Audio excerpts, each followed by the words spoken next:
Okay, fourth phase हम start कर रहे हैं जिसमें हम exception handling, wrapper class, collection framework, SQL and JDBC, इतना पार्ट हम देखेंगे। तो स्टार्ट करते हैं आज की क्लास। और मैं एक पैकेज क्रिएट कर लेता हूँ, सॉरी एक प्रोजेक्ट बना लेता हूँ, प्रोजेक्ट जावा प्रोजेक्ट, और इस जावा प्रोजेक्ट का नाम रख देते हैं फोर्थ फेज।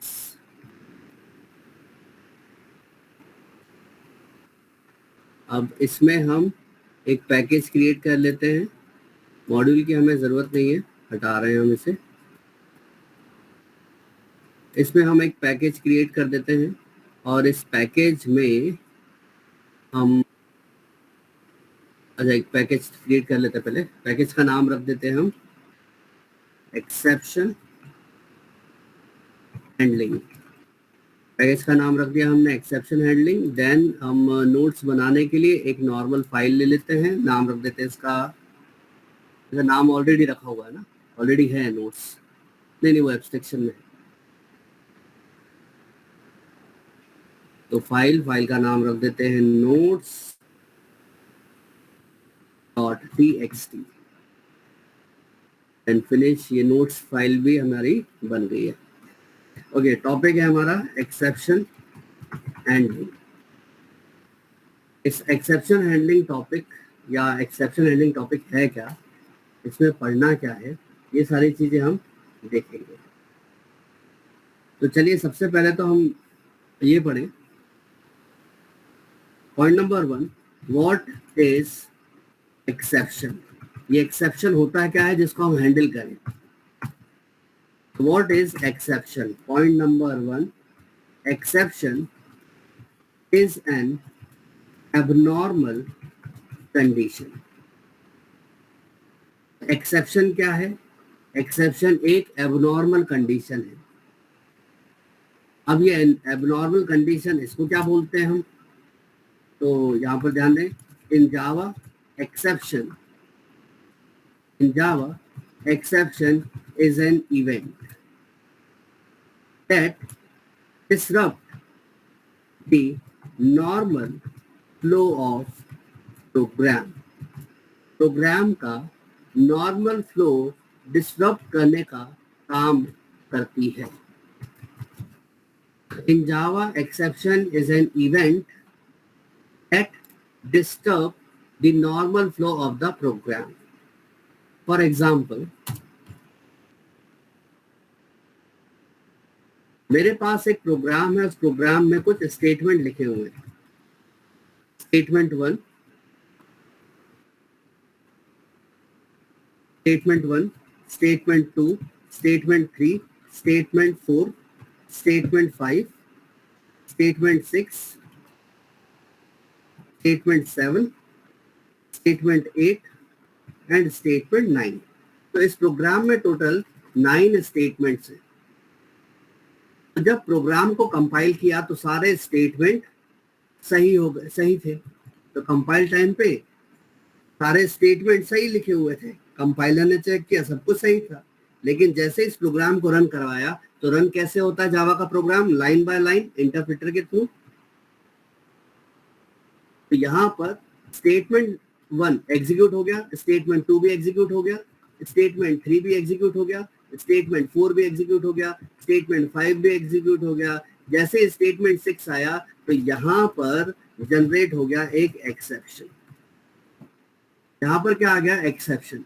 अब जैसे ही स्टेटमेंट नंबर 6 पे एक्सेप्शन आया तो प्रोग्राम यहाँ पर काम करना बंद हो गया। प्रोग्राम क्या हो गया? स्टॉप हो गया। अब प्रोग्राम स्टॉप हो गया, यहीं पर काम करना रुक गया जैसे एक्सेप्शन आया। अब स्टेटमेंट 7, 8, 9 ये 3 स्टेटमेंट तो पढ़े ही नहीं गए। ओके, तो 1, 2, 3, 4, 5 स्टेटमेंट अच्छा चला, लेकिन जैसे 6 स्टेटमेंट आया उसमें क्या आ गया? एक्सेप्शन। और जैसे एक्सेप्शन आया प्रोग्राम यहीं पर रुक गया। आगे के 7, 8, 9 स्टेटमेंट ये पढ़े ही नहीं। तो यही है, एक्सेप्शन एक इवेंट है जो प्रोग्राम के नॉर्मल फ्लो को डिसरप्ट करने का काम करता है। अब स्टेटमेंट 7, 8, 9 ये हो सकता है अच्छे लिखे हो, इसमें कोई एरर भी ना हो, कोई एक्सेप्शन भी जनरेट नहीं हो, लेकिन इनको तो पढ़ा ही नहीं गया। तो किस वजह से? एक्सेप्शन की वजह से। तो एक्सेप्शन नॉर्मल प्रोग्राम के नॉर्मल फ्लो को डिस्टर्ब करने का काम करता है। अगला पॉइंट आते हैं। अगला पॉइंट है एक्सेप्शन इज एन ऑब्जेक्ट। अब ध्यान रखिएगा, जावा में एक्सेप्शन क्या है? ऑब्जेक्ट। अब ऑब्जेक्ट है तो ऑब्जेक्ट किसका बनता है? किसी ना किसी क्लास का तो बनेगा, इंटरफेस का तो ऑब्जेक्ट बना नहीं सकते। तो जावा में एक्सेप्शन क्या है? एक ऑब्जेक्ट है। तो ऑब्जेक्ट किसका होगा? क्लास का होगा। और किस क्लास का ऑब्जेक्ट होगा? भाई एक्सेप्शन क्लास का ही ऑब्जेक्ट होगा। और ये ऑब्जेक्ट कब थ्रो होगा? तो यहां पर हम लिख देते हैं विच थ्रोन एट रन टाइम। मतलब यहां पर एक्सेप्शन आया, यहां पर एक्सेप्शन आया। अब एक्सेप्शन आया मतलब क्या आया? एक्सेप्शन का ऑब्जेक्ट थ्रो हो गया। कब हुआ? रन टाइम पे। तो हम ऐसा भी बोल सकते हैं, in other words, in other words exception nothing but a runtime error. Exception nothing but a runtime error that occurs at runtime. But in Java exception is an object. अभी हम आगे समझेंगे। ठीक है, तो अब देखें कौन कौन से एक्सेप्शन। अब यहाँ पर हमने पॉइंट लिखा एक्सेप्शन इज एन ऑब्जेक्ट। अब भाई किसका ऑब्जेक्ट? तो एक्सेप्शन की क्लास का नाम पता होना चाहिए। तो उसके लिए हम पढ़ेंगे हायरार्की। तो चलिए एक हायरार्की हम यहाँ पर क्रिएट कर लेते हैं।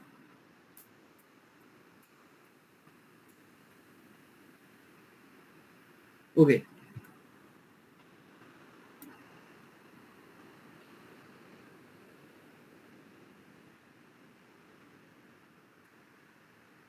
तो एक्सेप्शन की हायरार्की हम यहाँ पर पढ़े तो सबसे टॉप मोस्ट क्लास एक्सेप्शन में क्या होती है?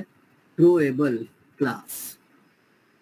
थ्रोएबल क्लास ये टॉप मोस्ट क्लास है एक्सेप्शन क्लास की।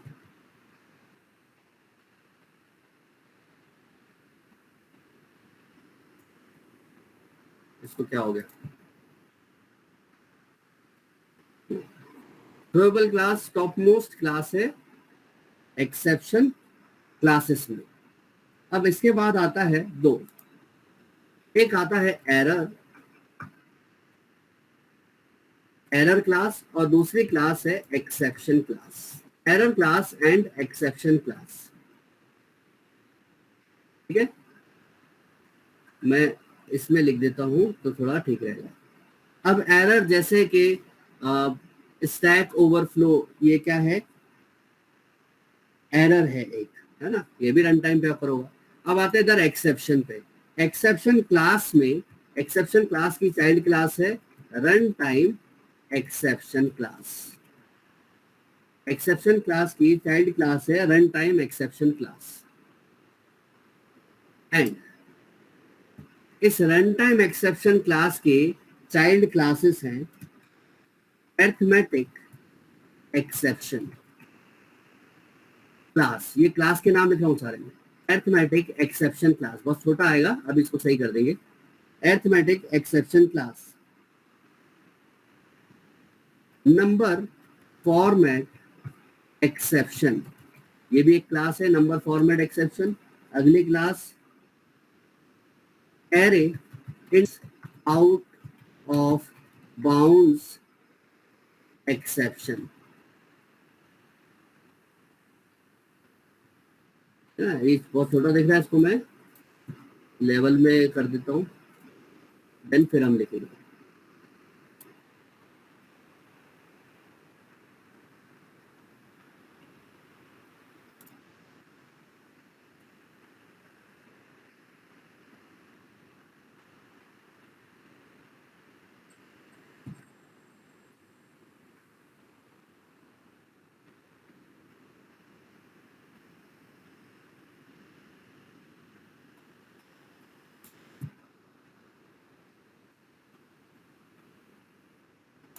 ओके, पूरा सेट कर देंगे लास्ट में, अभी हम लिख लेते हैं। हाँ, तो array index out of bounds exception class, string index out of bounds exception class, then null pointer exception class. इसमें आपने array index out of bounds, string index out of bounds exception classes के बारे में तो आपने देखा ही है जब हमने एरे स्ट्रिंग ये पढ़ा था तब।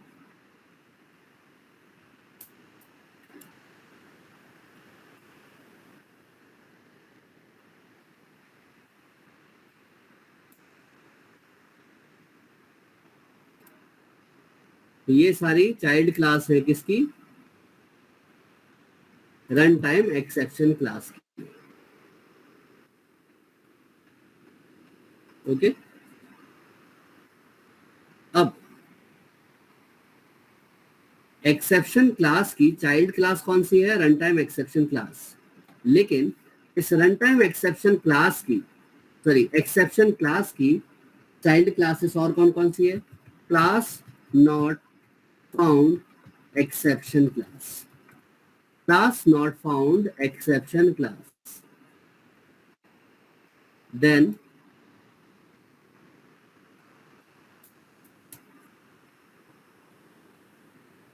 file not found exception class।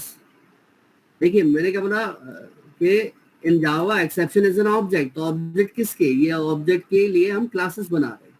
ये ऑब्जेक्ट कब आपको मिलेगा, कब थ्रो होगा, at the time, at run time. Okay, interrupted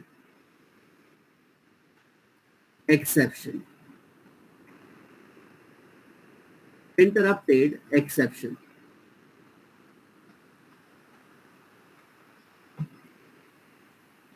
and एक बार लिख देते हैं,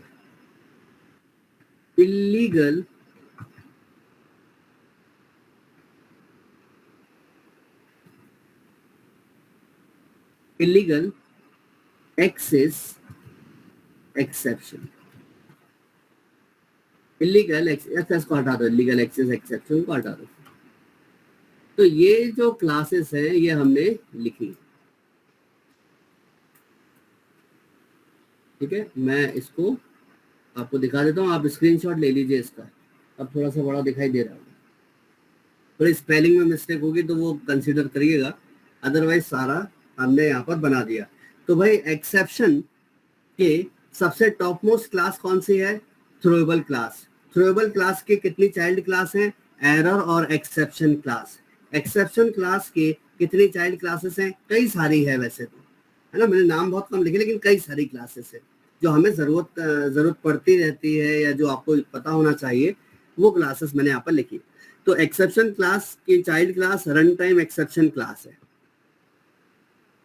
runtime exception class, class not found exception class, file not found exception class, interrupted exception class, SQL exception class, ये सारी चाइल्ड क्लासेस है exception class की। अब फिर आते हैं रन टाइम एक्सेप्शन, इस क्लास की चाइल्ड क्लास कौन सी है, arithmetic exception, number format exception, format में ई नहीं आएगा, then array index out of bounds exception class, string index out of bounds exception class, null pointer exception class, ये सारी क्लासेस है ना।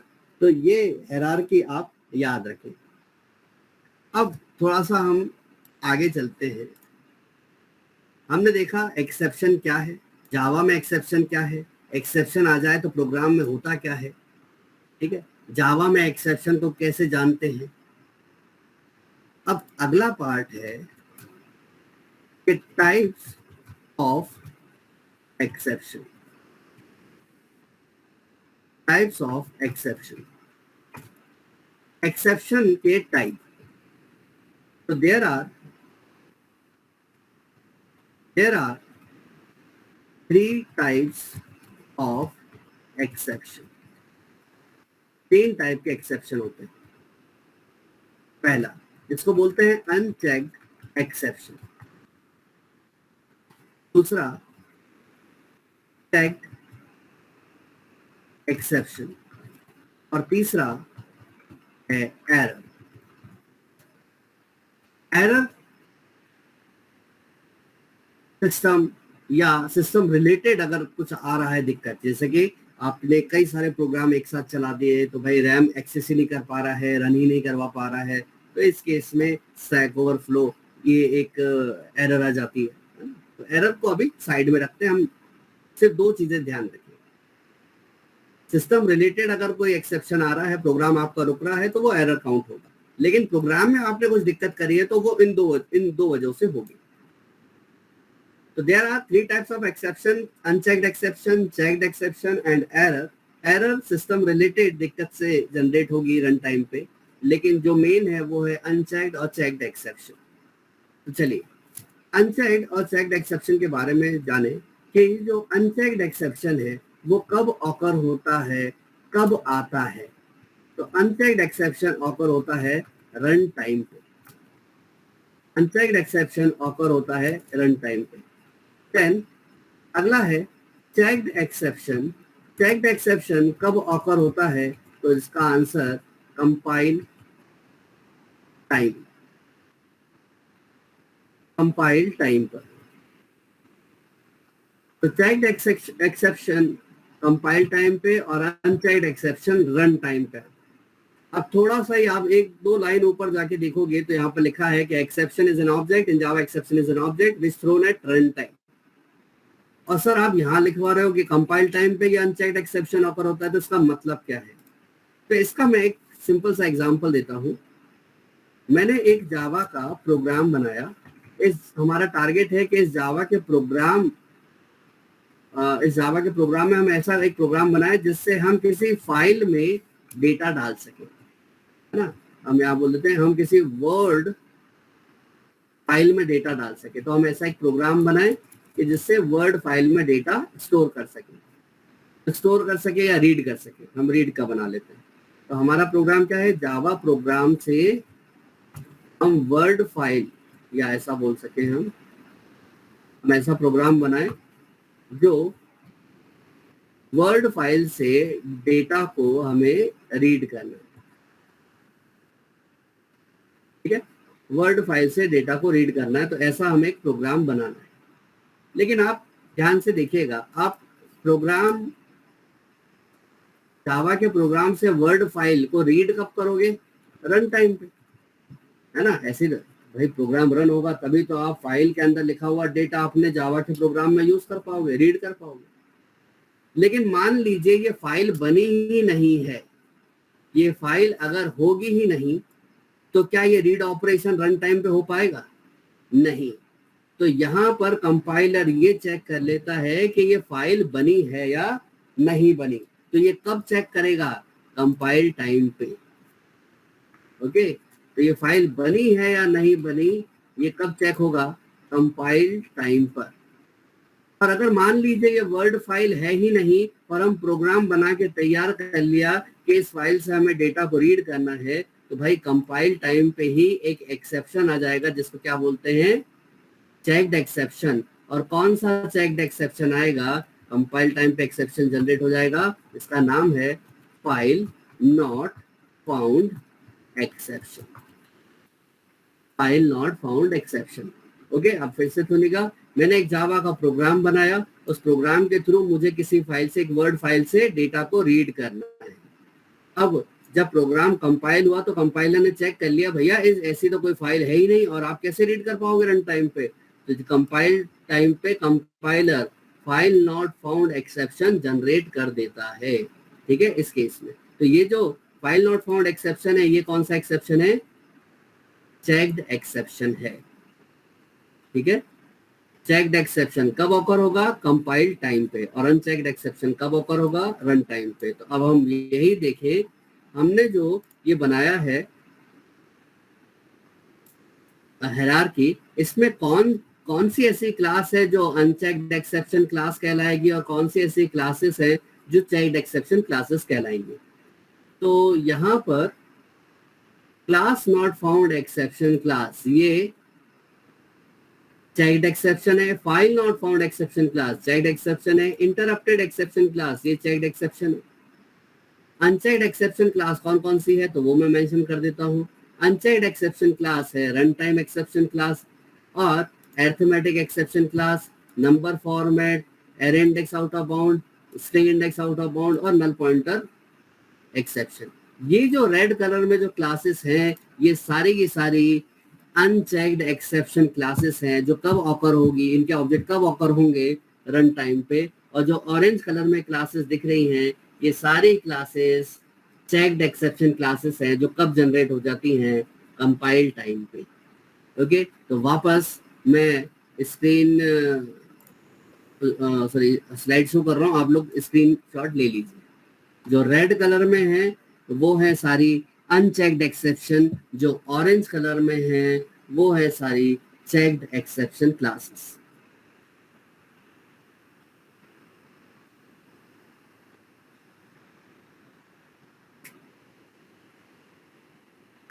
डन।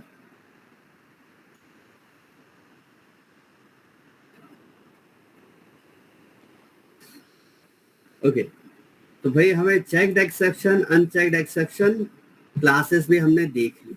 अब मैं कुछ एग्जांपल देता हूं आपको और हम जनरेट करते हैं अनचेक्ड एक्सेप्शन। देखो चेक्ड एक्सेप्शन के लिए चेक्ड एक्सेप्शन तो आने वाली क्लासेस में आपको मिल जाएगा, अनचेक्ड एक्सेप्शन में आपको बता देता हूँ। तो हमने जो एक्सेप्शन हैंडलिंग जो बनाया था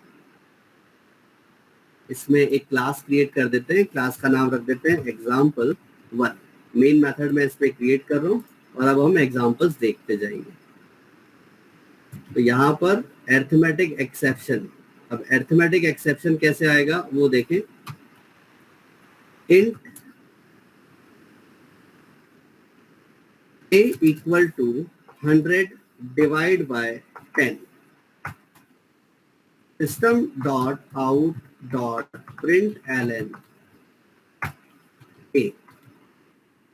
यहाँ पर देखिएगा एक a वेरिएबल है जिसके अंदर क्या स्टोर होगा 100 डिवाइड बाय 10, यानी कि इक्वल टू के राइट हैंड साइड वाला पहले सॉल्व होगा।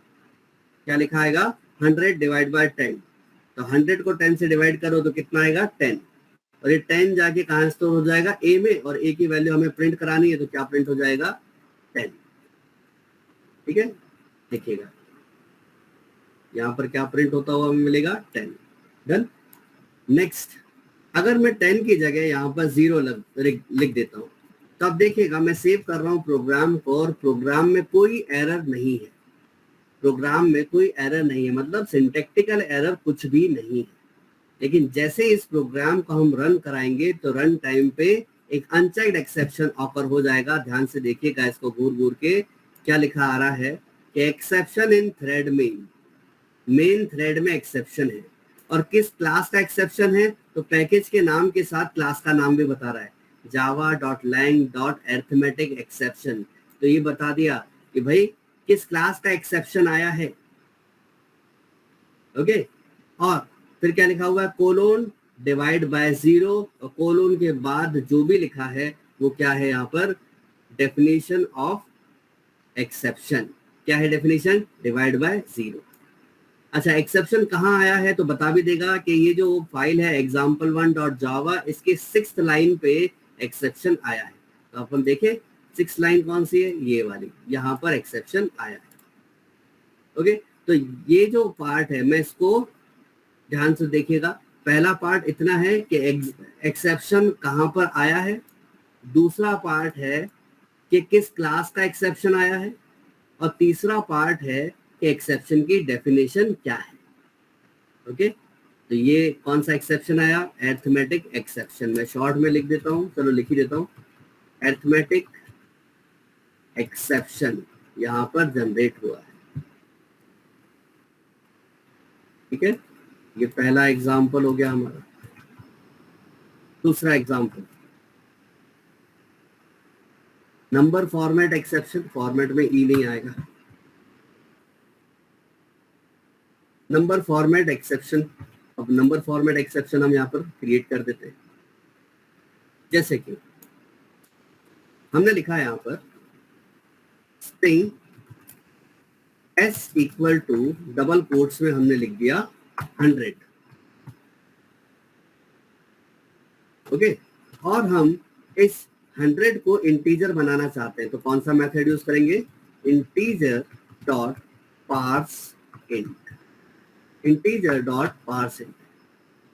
तो पार्स इंट क्या करेगा? इस एस वेरिएबल को, यानी कि एस में क्या रखा है 100, 100 को इंटीजर में कन्वर्ट कर देगा और ये इंटीजर हम ए वेरिएबल में स्टोर करवा लेंगे, ठीक है, और ए को प्रिंट करा देंगे। तो क्या प्रिंट कर देगा? 100। तो ए में क्या स्टोर हो जाएगा? 100। किस फॉर्म में? इंटीजर की फॉर्म में। देखें,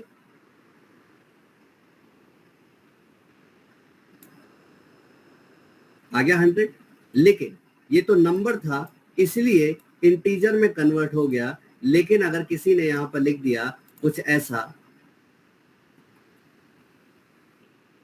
ABC, अब यहां पर होगा क्या कि इस ABC को इंटीजर में कन्वर्ट कर दीजिए और स्टोर करवा दीजिए ए में।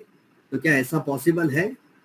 नहीं है। तो देखिए, प्रोग्राम में कंपाइलेशन पे कोई एरर नहीं है, लेकिन जैसे ही हम इसको रन कराएंगे तो ये क्या दे देगा? एक्सेप्शन। एक्सेप्शन कहाँ आया है? मेन मेथड में, मेन थ्रेड में।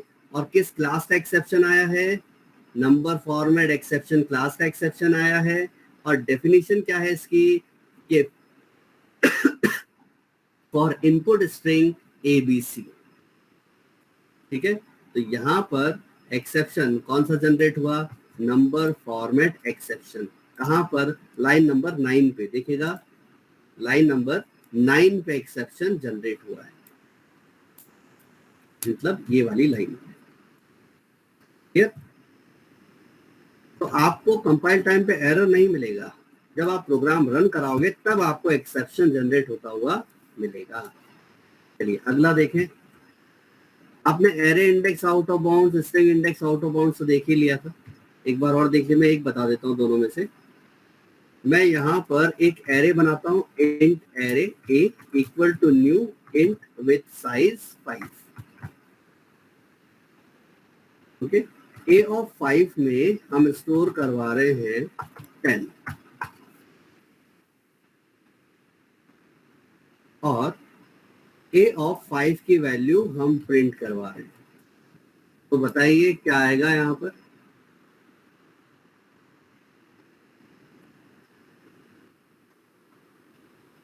Int is not correctly spelled. ओहो, मैंने यहाँ लिख दिया, सॉरी सॉरी सॉरी सॉरी, यहाँ लिखना था मेरे को। Int array a equal to new int with size 5। A of 5 में स्टोर करवा देते हैं 10 और प्रिंट करा देते हैं ए ऑफ 5 की वैल्यू। अब आप देखिए इंडेक्स कितने हैं, सॉरी साइज कितना है? 5। तो इंडेक्स कहां से कहां तक चलेगा? 0 to 4 तक। और आप इंडेक्स 5 में वैल्यू स्टोर करवा रहे हो तो यहाँ पर एक्सेप्शन आएगा, array index out of bounds exception. देखिए, ये देखिएगा, array index out of bounds exception, index 5 out of bounds of length 5, है ना। इंडेक्स 5 तो है ही नहीं क्योंकि आपने लेंथ कितनी दी है? 5। तो लाइन नंबर 8 पे एक्सेप्शन आ गया। सेम स्ट्रिंग का भी ऐसा ही है, string index out of bounds, ये भी हमने किया हुआ है। नल पॉइंटर एक्सेप्शन, यहां पर आते हैं फोर्थ पे। नल पॉइंटर एक्सेप्शन क्या है? जैसे कि हमने एक स्ट्रिंग बनाई, string s equal to hello, string s equal to hello, और यहां लिख दिया कि एस बता तेरी लेंथ क्या है। तो भाई एस में क्या रखा हुआ है? हेलो। हेलो में कितने कैरेक्टर्स है? 5। तो यहाँ पर पूछा कि एस बता तेरी लेंथ क्या है, तो कितना दे देगा? 5। ओके, आ गया 5। लेकिन मान लीजिए ये तो क्या है? लिटरल के थ्रू हमने एस को मेमोरी असाइन करवाई है, लेकिन यहाँ पर मान लीजिए हमारे पास कोई लिटरल है ही नहीं, यहाँ तो नल है। अब नल है मतलब कोई मेमोरी असाइन नहीं हुई है। जब कोई मेमोरी असाइन ही नहीं हुए इस वैल्यू को, इस लिटरल को, तो क्या एस को मेमोरी असाइन होगी? नहीं। जब एस को भी मेमोरी असाइन नहीं है, पॉइंट ही नहीं कर रहा है किसी लिटरल को, किसी वैल्यू को, और हम उससे पूछ रहे हैं कि बता तेरी लेंथ क्या है, तो भाई जो आदमी यहाँ पर नल है उससे आप पूछ रहे हो कि बता तेरी लेंथ क्या है, तो यहाँ पर एक्सेप्शन क्या आ जाएगा, नल पॉइंटर एक्सेप्शन। देखिएगा नल पॉइंटर एक्सेप्शन जनरेट हो गया। और डेफिनेशन में क्या है, कोलोन के बाद देखिएगा cannot invoke string dot length because s is null. S क्या है, नल है। यहाँ पर ओहो, यहाँ पर जनरेट हुआ है इस लाइन पे नल पॉइंटर एक्सेप्शन। ये सारे एक्सेप्शन कब जनरेट हुए, रन टाइम पे। क्लियर? तो एक्सेप्शन क्या है वो हमने देखा, एक्सेप्शन करता क्या है, क्या हो जाता है एक्सेप्शन आता है, तो कितने टाइप के एक्सेप्शन है वो हमने देखे। फिर उनमें से एक टाइप चेक अनचेक्ड एक्सेप्शन कब ओकर होता है, रन टाइम पे, और रन टाइम पे कौन कौन सा एक्सेप्शन ओकर हुए वो हमने देखे। कंपाइल टाइम पे एक्सेप्शन ओकर होता है चेक्ड एक्सेप्शन। चेक्ड एक्सेप्शन आने वाली क्लासेस में हम देखेंगे, क्योंकि वहां पर आपको इसका प्रॉपर मीनिंग मिलेगा। यहाँ पर तो सिर्फ कैसे काम कर रहा है वो भी आपको इंफॉर्मेशन मिलेगी। ठीक है, नेक्स्ट क्लास में, नेक्स्ट क्लास बोले तो कि नेक्स्ट जो टॉपिक आएंगे जैसे कि JDBC टॉपिक आया और अपना मल्टी थ्रेडिंग टॉपिक आया, तो यहाँ पर आपको चेक्ड एक्सेप्शन देखने को मिलेगा। लेकिन ध्यान रखिए अभी से कि चेक्ड एक्सेप्शन कब ऑकर होता है, कंपाइल टाइम पे। अब आते हैं अगला, एक्सेप्शन हमने देखा, अब आते हैं एक्सेप्शन हैंडलिंग। एक्सेप्शन हैंडलिंग, अब ये एक्सेप्शन हैंडलिंग है क्या, कैसे वर्क करती है, अब इसके बारे में हम जान लेते हैं। तो यहां पर हम लिख देते हैं exception handling is a mechanism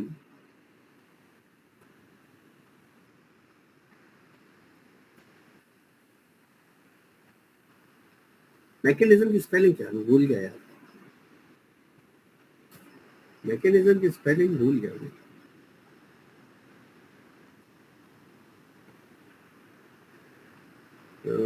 mechanism, हाँ सही तो है।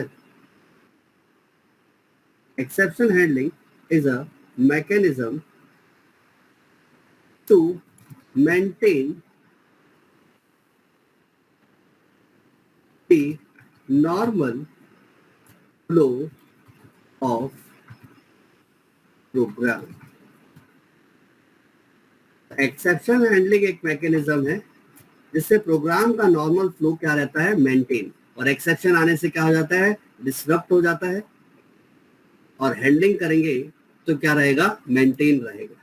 अब वापस इस एग्जांपल को मैं देखता हूँ, वापस इस एग्जांपल को हम लेके आएंगे और यहाँ पर हम लिख देते हैं। अब सर ये हमारे पास 9 स्टेटमेंट्स है, कंपाइल किया तो सब कंपाइल होगा, लेकिन जैसे रन किया तो statement 1, statement 2, statement 3, statement 4, statement 5 ये रन हो गए। लेकिन जैसे ही स्टेटमेंट 6 रन टाइम पर रन होने के लिए गया तो क्या आ गया उसमें, एक्सेप्शन। अब एक्सेप्शन आने से क्या हो जाता है, फ्लो टूट जाता है, प्रोग्राम वहीं रुक जाता है। तो जैसे ही एक्सेप्शन आया तो इस एक्सेप्शन को हमने हैंडल कर लिया, एक्सेप्शन हैंडल।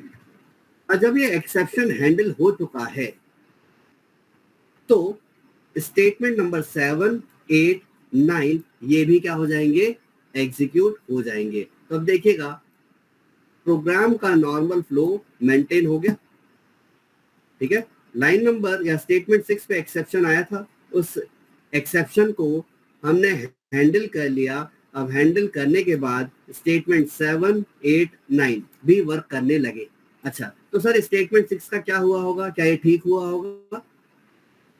तो देखिए एक्सेप्शन का मतलब यहां पर क्या है कि ये स्टेटमेंट 6 जो है ये काम करने लायक बना है या नहीं बना, ये दो कंडीशन यहाँ पर हो सकती है। हैंडल देखिए कुछ चीजें हैं जो ठीक हो जाती हैं, कुछ चीजें हैं जो ठीक होती ही नहीं है ना। जैसे कि मैंने यहाँ पर एक एग्जाम्पल लिखा था, किसी नंबर को 0 से डिवाइड कर दो, तो आप ठीक कर सकते हो क्या? नहीं, आपको तो इनपुट चेंज करना पड़ेगा। ओके, इनपुट चेंज करना पड़ेगा या दोबारा इनपुट आपको दिलवाना पड़ेगा, तब जाके वो प्रोग्राम चलेगा। तो यहाँ पर भी कुछ ऐसा है कि एक्सेप्शन को हमने हैंडल कर लिया, तो स्टेटमेंट नंबर 6 हैंडल करने के बाद चला या नहीं चला उससे कोई फर्क नहीं पड़ता, लेकिन स्टेटमेंट नंबर 7, 8, 9 तो एग्जीक्यूट हो गए। तो प्रोग्राम का नॉर्मल फ्लो जो है वो क्या रहा, मेंटेन हो गया है। अब सर ये होता कैसे है, ये हैंडल करेंगे कैसे? तो point number 2, there are 5 keywords used in Java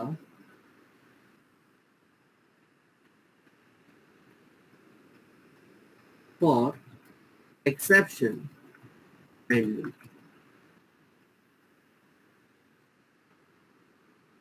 exception handling के लिए जावा में कितने कीवर्ड्स हैं? 5 कीवर्ड्स हैं। अब कौन कौन से 5 कीवर्ड हैं? Try, catch, finally, throw, throws. तो 5 कीवर्ड है जिसके थ्रू हम एक्सेप्शन को हैंडल कर सकते हैं।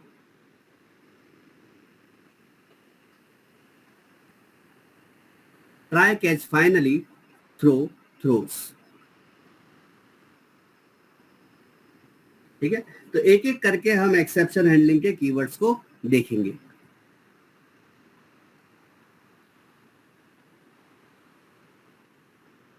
सबसे पहले ट्राई।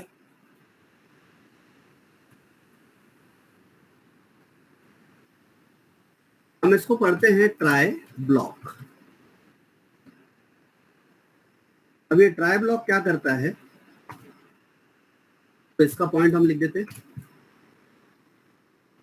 अच्छा, मैं पहले समझा देता हूँ। ट्राई ब्लॉक में वो कोड लिखा जाता है जिसमें एक्सेप्शन आने के चांसेस हैं।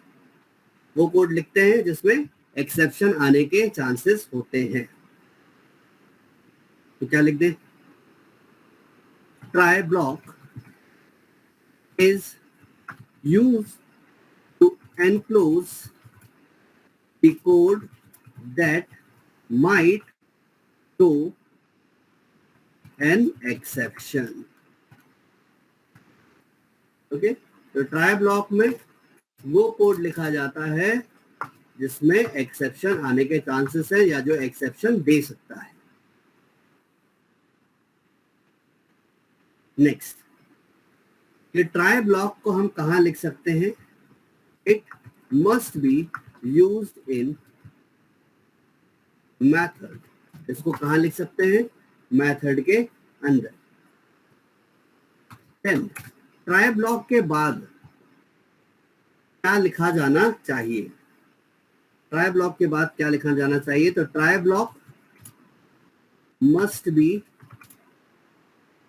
Followed by either catch block और फाइनली। तो ट्राई के बाद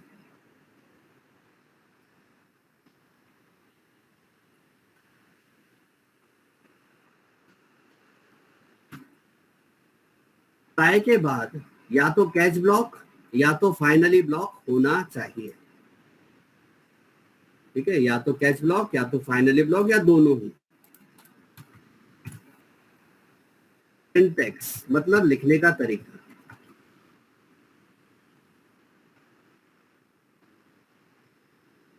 तो कैसे लिखेंगे? तो ब्लॉक कैसे बनाते हैं? Curly bracket on then curly bracket off. Okay, अब जब कर्ली ब्रैकेट ऑन हुआ तो इसके पहले क्या लिख दो? ट्राई। तो ये क्या बन गया? Try block. और ट्राई ब्लॉक में हम क्या लिखते हैं? Code that may throw exception. वो कोड जो एक्सेप्शन थ्रो कर रहा हो। क्लियर?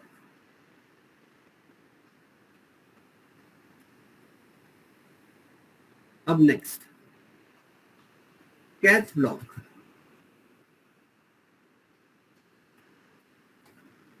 कैच ब्लॉक क्या होता है?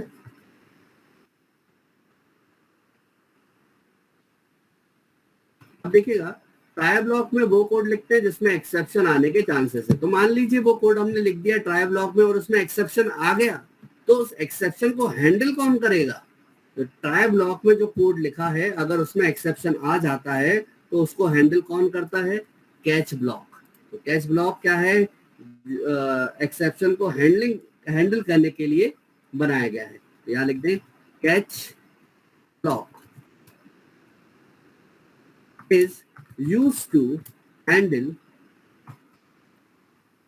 the exception. ओके, लेकिन ये कैच ब्लॉक अकेले वर्क नहीं करेगा, ट्राई होना चाहिए इसके साथ में। तो क्या लिख दे? It must be used after the try block. भाई ट्राई ब्लॉक के बाद कैच ब्लॉक लगाना ही पड़ेगा। तो ध्यान रखना, ऐसा अपन बोल सकते हैं कि ट्राई के बाद कैच होना चाहिए।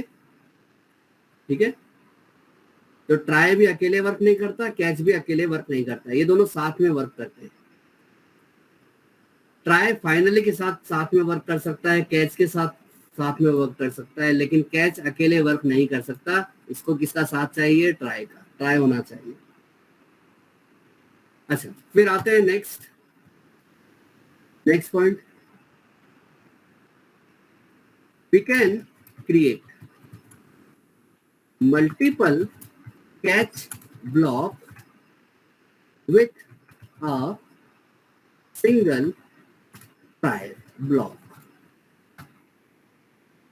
तो भाई एक ट्राई ब्लॉक के साथ आप एक से ज्यादा कैच ब्लॉक बना सकते हो। और कैच ब्लॉक का मतलब क्या है? उसके अंदर वो कोड लिखेंगे जो एक्सेप्शन को हैंडल करता हो। ओके,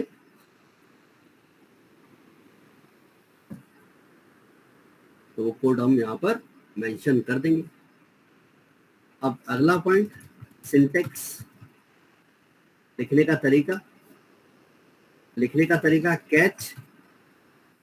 मैं शुरुआत से बता, ब्लॉक है तो ब्लॉक है मतलब यहां पर कर्ली ब्रैकेट का पेयर होगा। कर्ली ब्रैकेट की शुरुआत कहां से हो रही है?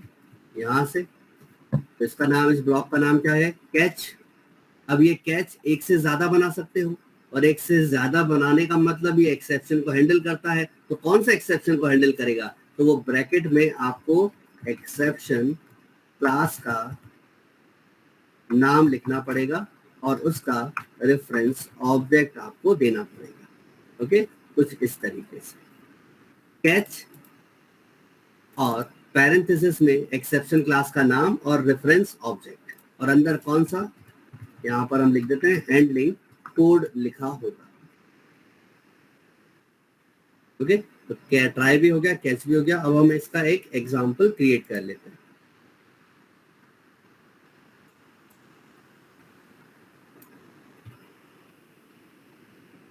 जैसे कि हमने यहाँ पर ट्राई ब्लॉक बनाया और एक कोड लिख दिया, int a equal to 100 divide by 0। Okay, then catch.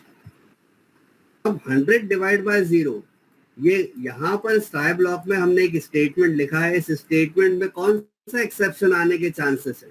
Arithmetic exception. तो हमें कैच ब्लॉक बना लेते हैं जो कौन सा एक्सेप्शन को हैंडल करेगा? अरिथमेटिक एक्सेप्शन को हैंडल करेगा। और इसका एक रेफरेंस ऑब्जेक्ट बना देते हैं ई। ओके, रेफरेंस ऑब्जेक्ट हमने यहां पर बना दिया ई, और यहां पर हम कुछ प्रिंट करवा देते हैं, प्रिंट एक्सेप्शन हैंडल। ओके, अब देखें इसको थ्योरेटिकली पहले मैं समझा देता हूं। ट्राई ब्लॉक के अंदर गए, देन ये स्टेटमेंट देखा, इस स्टेटमेंट में इक्वल टू है तो राइट हैंड साइड में गए। राइट हैंड साइड में लिखा हुआ था 100 डिवाइड बाय 0। तो कोई नंबर अगर 0 से डिवाइड हो रहा है तो यहाँ पर एक एक्सेप्शन जनरेट हुआ, अरिथमेटिक एक्सेप्शन, शॉर्ट में लिख रहा हूँ, अरिथमेटिक एक्सेप्शन जनरेट हुआ। तो यहाँ पर अब जेवीएम ने चेक किया कि अरिथमेटिक एक्सेप्शन करने वाला कोई कैच ब्लॉक है, तो क्या होगा, क्या मिला इसको, यस है।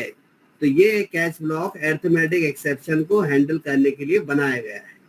तो भाई ये catch block automatically implicitly call हो जाएगा और कॉल होने के बाद इसके स्टेटमेंट को पढ़ लिया जाएगा और क्या लिख देगा, ये एक्सेप्शन हैंडल्ड, एक्सेप्शन हैंडल्ड।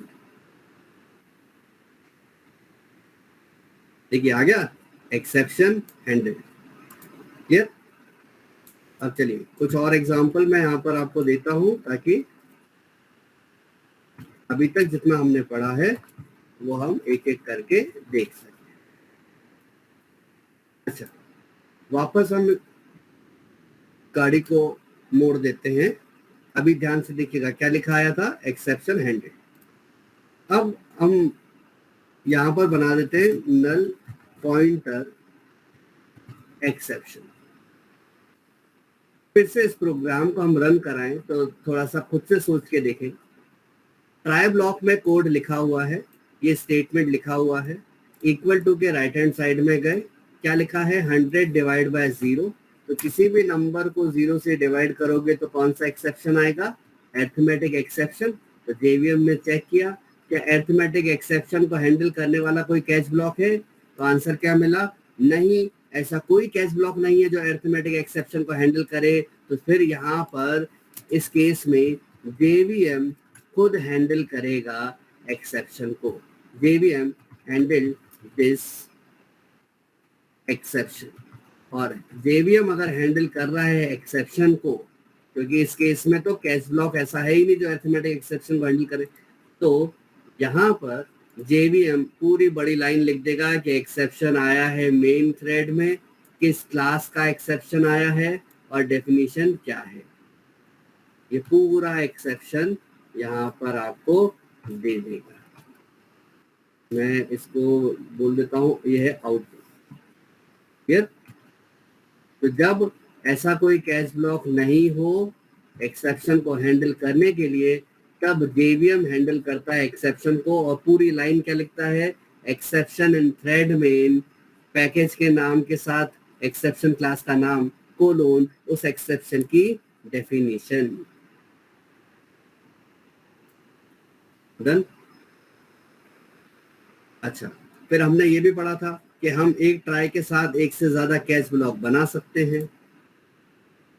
तो हाँ बिल्कुल हम बना सकते हैं एक ट्राई के साथ एक से ज्यादा कैच ब्लॉक।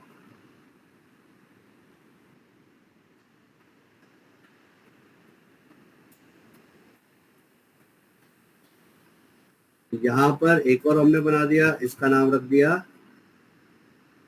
अरिथमेटिक एक्सेप्शन, और इसको मैं लिख देता हूँ एक्सेप्शन हैंडल 1, एक्सेप्शन हैंडल 2। अब देखिएगा वापस हम कोड को चलाते हैं। ट्राई ब्लॉक के अंदर गए, एक स्टेटमेंट, इस स्टेटमेंट में लिखा हुआ इक्वल टू, तो इक्वल टू के राइट हैंड साइड में गया और लिखा हुआ था 100 डिवाइड बाय 0। नंबर को 0 से डिवाइड करोगे तो क्या आएगा, अरिथमेटिक एक्सेप्शन। तो यहाँ चेक करेगा जेवीएम कि अरिथमेटिक एक्सेप्शन को हैंडल करने के लिए कोई कैच ब्लॉक है। यहाँ पर गया, ये वाला catch block null pointer exception को हैंडल करता है, ये वाला कैच ब्लॉक अरिथमेटिक एक्सेप्शन को हैंडल करता है। मिल गया, अब मिल गया तो अंदर गया और अंदर जाके उसने क्या लिख दिया, एक्सेप्शन हैंडल 2। एक से ज्यादा, देखिए एक्सेप्शन हैंडल 2, एक से ज्यादा हम कैच ब्लॉक बना सकते हैं। ये हुआ एग्जाम्पल 3। अब आते हैं एग्जाम्पल 4 पे। सर इतनी सारी क्लासेस हैं, यहाँ तो मैंने कुछ ही क्लासेस लिखवाई हैं। सर इतनी सारी क्लासेस हैं और हमें नहीं पता कि सर यहाँ पर अरिथमेटिक एक्सेप्शन आएगा या कौन सा एक्सेप्शन आएगा, तो हम कैसे यहाँ पर स्पेसिफाई करेंगे कि ये कैच ब्लॉक इस स्पेसिफिक एक्सेप्शन क्लास का है, ये कैच ब्लॉक इस स्पेसिफिक एक्सेप्शन। तो इतनी सारी क्या क्लासेस बनाते रहे, नहीं। हम यहाँ पर क्या करें, वापस चलें। ये जो जितनी भी रेड कलर में क्लासेस है, अनचेक्ड एक्सेप्शन है, इनका पेरेंट कौन है, एक्सेप्शन। तो अगर आपको क्लासेस के नाम नहीं याद हैं तो आप सिंपल यहाँ पर क्या लिख दीजिए, एक्सेप्शन, यानी कि पेरेंट क्लास का नाम। ओके, तो यहाँ पर कोई एक्सेप्शन आया सर हमें नहीं पता कि कौन सा एक्सेप्शन आएगा, क्योंकि इतने तो रटे नहीं है, तो अभी एक दो चीजें सिखा दी मैंने आपको, लेकिन सर इतने सारे अनचेक्ड एक्सेप्शन है हमें तो पता ही नहीं है, तो हम कैसे यहाँ पर मेंशन करें कि ये कैच ब्लॉक इस स्पेसिफिक एक्सेप्शन क्लास का पैकेज, सॉरी एक्सेप्शन क्लास का कैच ब्लॉक है। तो आप सिंपल क्या लिखो, कैच और यहाँ पर पेरेंट क्लास का नाम, तो पेरेंट कौन है इन सबका, एक्सेप्शन। ओके, एक्सेप्शन, तो यहाँ पर क्या आया, ए 100 डिवाइड बाय 0 क्या आया, अरिथमेटिक एक्सेप्शन। अरिथमेटिक एक्सेप्शन आया तो हैंडल करने के लिए कोई अरिथमेटिक एक्सेप्शन है नहीं है, तो जेवीएम ने देखा अरे अरिथमेटिक एक्सेप्शन का तो पेरेंट बैठा है यहाँ पे, तो ये पेरेंट एक्सेप्शन को हैंडल कर लेगा, तो हैंडल किया और क्या लिख देगा, एक्सेप्शन हैंडल्ड,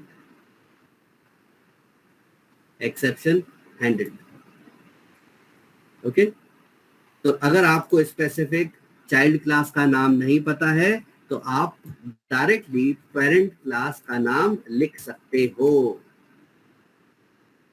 ठीक है, ये हमने स्पेसिफिक चाइल्ड लिखे थे, लेकिन यहाँ पर हमने पेरेंट लिख दिया। चलिए वापस चलते हैं 5th पे, और यहाँ पर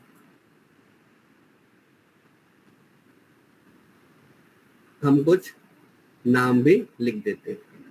ये जो हमने बनाए थे ना, कहाँ गए सर, पेरेंट चाइल्ड दोनों लिख दें तो कोई दिक्कत है क्या, पेरेंट चाइल्ड हमने लिख दिया, तो देखिएगा यहाँ पर रेड कलर का अंडरलाइन आ रहा है ना, यहाँ पर पेरेंट का भी नाम है और कैच ब्लॉक में चाइल्ड का भी नाम है, तो चाइल्ड के नाम में क्या देने लगा, एरर। तो एरर क्यों दे रहा है, इसके पीछे का रीजन यहाँ पर मैं लिख देता हूँ।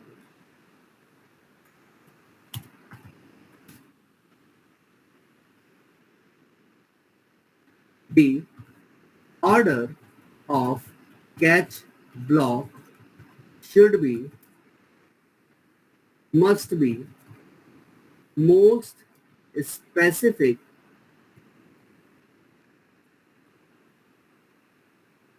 to most general. तो ऑर्डर कैसा होना चाहिए कैच ब्लॉक का, अगर आप एक से ज्यादा कैच ब्लॉक यूज कर रहे हो तो ऑर्डर कैसा होना चाहिए, most specific to most general.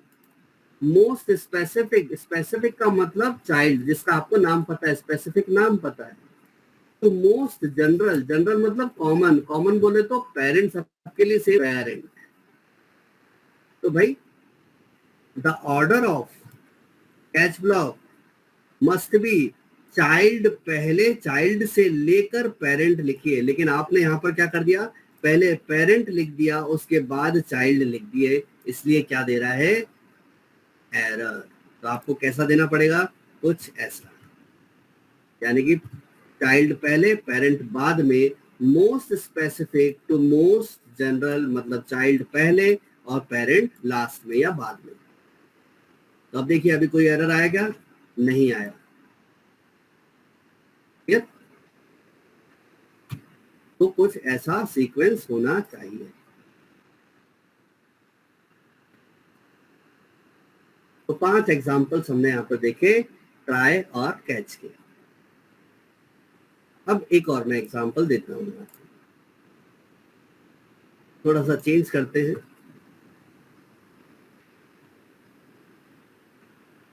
यहाँ पर नल पॉइंटर एक्सेप्शन की जगह मैं इधर लिख देता हूँ array index out of bounds exception. ठीक है, अभी मैं सिखा रहा हूँ कि कैसे कॉल हो रहा है। पेरेंट में लिखा हुआ है एक्सेप्शन हैंडल्ड, अरिथमेटिक एक्सेप्शन के कैच ब्लॉक में लिखा हुआ है एक्सेप्शन हैंडल्ड 1, अरिथमेटिक एक्सेप्शन का जो कैच ब्लॉक है उसमें लिखा हुआ है exception handled 2। Okay, int array a equal to new int with size 5, a of 5 equal to 100 divided by 0, तो भाई बताइए कौन कौन से एक्सेप्शन हैंडल होंगे? अरिथमेटिक एक्सेप्शन,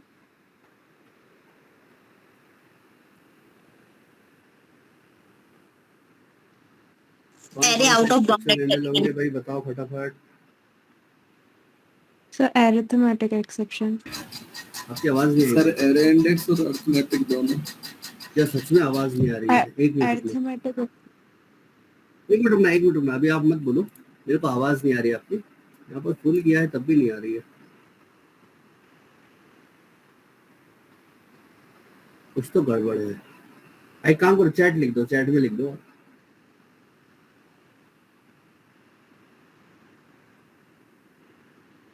चैट में लिख दीजिए।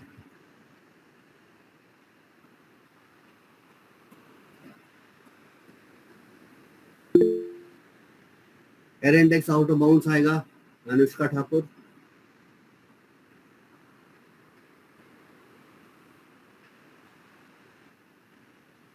arithmetic exception, array and arithmetic exception both. Shivani arithmetic exception। Okay, वापस चलते हैं हम यहाँ पे हम आ गए। वापस चलते हैं हम नोट्स पार्ट पे, थोड़ा और ऊपर जाएं और हम एक और पॉइंट यहाँ पर ऐड कर देते हैं। देखिए मैं पॉइंट में इस शुरुआत में ऐड नहीं करता, क्योंकि मैं एक एक एग्जाम्पल समझा के आपको वो पॉइंट ऐड करवाता हूँ, ताकि आपने जितना पढ़ा है उतना आपको समझ में आ जाए। उसके बाद उसमें नए इंग्रेडिएंट्स क्या हैं वो आपको मिलते जाए, है ना। अब नया इंग्रेडिएंट आ गया इसमें, at a time only one exception is occurred, and at a time only one catch block is executed। ठीक है, तो एक बार में एक ही एक्सेप्शन आएगा और एक बार में एक ही कैच ब्लॉक वर्क करेगा। एक बार में एक ही एक्सेप्शन आएगा और एक बार में एक ही कैच ब्लॉक वर्क करेगा। तो यहाँ पर देखें, तो अगर आप देखोगे ध्यान से घूर घूर के, तो यहाँ पर आपको मिलेगा कि सर ये तो इंडेक्स आउट ऑफ बाउंड जा रहा है और ये बोलेगा कि अरिथमेटिक एक्सेप्शन आ रहा है ना। लेकिन आप घूर घूर के देखिए हो क्या रहा है। आपने एक एरे बनाया, एरे साइज कितना है 5, है ना। अब यहाँ पर ये स्टेटमेंट है, इस स्टेटमेंट में इक्वल टू है। अब हमने पढ़ा था इक्वल टू के राइट हैंड साइड वाला पहले वर्क करेगा, और राइट हैंड साइड वाला पहले वर्क करेगा तभी तो वो लेफ्ट हैंड साइड में स्टोर होगा। तो 100 डिवाइड बाय 0। अब यहाँ पर क्या मिला, इक्वल टू के राइट हैंड साइड में एक एक्सप्रेशन 100 डिवाइड बाय 0। तो 100 को 0 से डिवाइड किया तो कितना आया, अरिथमेटिक एक्सेप्शन। तो क्या अरिथमेटिक, यहाँ पर अब देखिए जनरेट हो गया है अरिथमेटिक एक्सेप्शन। अब यहीं पर एक्सेप्शन आ गया है तो वो इसमें तो स्टोर करवा नहीं पाएगा, है ना। तो एक्सेप्शन ऑकर हुआ, तो at a time only one exception awkward. तो कौन सा एक्सेप्शन ऑकर्ड हो गया, arithmetic exception. And at a time only one catch block is executed. तो अरिथमेटिक एक्सेप्शन आया तो उसको हैंडल कौन करेगा, अरिथमेटिक एक्सेप्शन का ही कैच ब्लॉक, यानी कि एक ही कैच ब्लॉक एग्जीक्यूट होगा। यहाँ पर आंसर क्या आना चाहिए, एक्सेप्शन हैंडल 2। ओके, ये मिल गया हमें। ये पॉइंट भी हमने यहाँ पर आपको बता दिए। Point number 6,